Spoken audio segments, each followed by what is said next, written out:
ಮಾನ್ವಿ ತಾಲೂಕಿನ ಕುರ್ಡಿ ಗ್ರಾಮದ ಪಂಚಾಯಿತಿ ಅಧ್ಯಕ್ಷ ರಮೇಶನ ನೇತೃತ್ವದಲ್ಲಿ ಗ್ರಾಮಸ್ಥರು ಮಾನ್ವಿ ಕೆಇಬಿ ಕಚೇರಿ ಮುಂದೆ ಪ್ರತಿಭಟನೆ ನಡೆಸಿದ್ದಾರೆ. 10,000ಕ್ಕೂ ಹೆಚ್ಚು ಜನಸಂಖ್ಯೆ ಇರುವ ಗ್ರಾಮದಲ್ಲಿ ಕುಡಿಯುವ ನೀರಿನ ಕೊರತೆ ದೀರ್ಘಕಾಲದಿಂದ ತಬ್ಬುತ್ತಿದೆ. ಗ್ರಾಮಸ್ಥರು ವಿದ್ಯುತ್ ಪರಿವರ್ತಕ ನೀಡುವಂತೆ ಕಳೆದ 2 ವರ್ಷಗಳಿಂದ ಮನವಿ ಸಲ್ಲಿಸುತ್ತಾ ಬಂದರೂ ಸರಿಯಾದ ಪರಿಹಾರ ಸಿಕ್ಕಿಲ್ಲವೆಂದು ಆರೋಪಿಸಿದ್ದಾರೆ. ಅವರು ನಮಗೆ ತಕ್ಷಣ ವಿದ್ಯುತ್ ಪರಿವರ್ತಕ ನೀಡಬೇಕು, ಇಲ್ಲದಿದ್ದರೆ ಕೆಇಬಿ ವೈದ್ಯನಾಥ್ ವಿರುದ್ಧ ಉಗ್ರ ಹೋರಾಟ ಮಾಡಲಾಗುವುದು ಎಂದು ಎಚ್ಚರಿಸಿದ್ದಾರೆ. ಗ್ರಾಮಸ್ಥರು ಸರ್ಕಾರದ ಆಡಳಿತ ಜನದ ಪರವಾಗಿ ಕಾರ್ಯನಿರ್ವಹಿಸುತ್ತಿದೆಯೇ ಎಂಬುದರ ಬಗ್ಗೆ ಕಠಿಣ ಆಕ್ರೋಶ ವ್ಯಕ್ತಪಡಿಸಿದ್ದಾರೆ.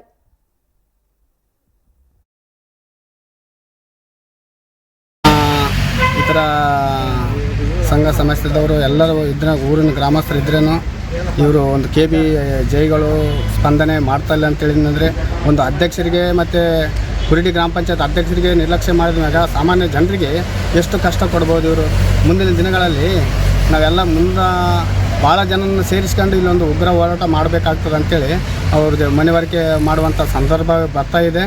ಇನ್ನೊಂದು ಏನಂದರೆ ಈ ಯಾವುದೇ ಕಾರಣಕ್ಕೂ ಈ ಅಧಿಕಾರಿಗಳು ಈಗ ಸ್ಪಂದನೆ ಮಾಡಿದರೆ ಸರಿ, ಒಂದೊಂದು ಸ್ಪಂದನೆ ಮಾಡಲಿಲ್ಲ ಅಂತೇಳಿದರೆ ನಾವಿಲ್ಲೇ ಈ ಸ್ಟ್ರೈಕ್ ಮಾಡಿ ನಮ್ಮ ಜನರನ್ನೆಲ್ಲ ಕರೆಸಿ ಒಂದು ಹೋರಾಟನ ಹಮ್ಮಿಕೊಳ್ಬೇಕಂತ ಮಾಡ್ತೀವಿ. ಇದು ಕುರುಡಿ ಗ್ರಾಮದ ಬೇಕೇ ಬೇಕು, ನ್ಯಾಯ ಬೇಕು. 17/7/2023 ಅರ್ಜಿ ಕೊಟ್ಟಿರ್ತಕ್ಕಂಥ ಈ ಅರ್ಜಿಗೆ ನಿರ್ಲಕ್ಷ್ಯ ಮಾಡಿದ ಅಧಿಕಾರಿಗಳಿಗೆ ಧಿಕ್ಕಾರ.